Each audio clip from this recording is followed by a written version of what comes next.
আসসালামু আলাইকুম। আমি মোহাম্মদ মনিরুজ্জামান। আমি বর্তমানে আছি নীলফামারীর নীলসাগরে। নীলসাগর এটা নীলফামারী সদর থেকে উত্তর পশ্চিমে 14 কিলোমিটার দূরে গোগ্রাম ইউনিয়নে অবস্থিত। তো এই নীলসাগরের প্রতিষ্ঠাতা হচ্ছে রাজা বিরাট, কথিত এটা, এবং ওনার নামেই এই নীলসাগরের নামকরণ করা হলো বিরাট সাগর অথবা বিন্যা সাগর।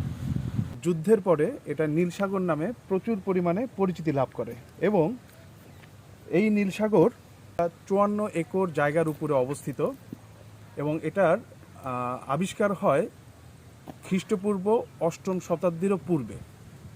এবং এখানে শীতকালে প্রচুর পরিমাণে অতিথি পাখি আসে, যার কারণে শীতকালে এখানে উপচে পড়া পর্যটকের ভিড় থাকে।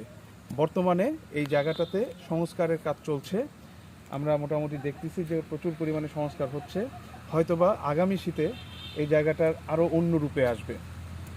তো আমি এখন নীলসাগরে আছি, চলেন ঘুরে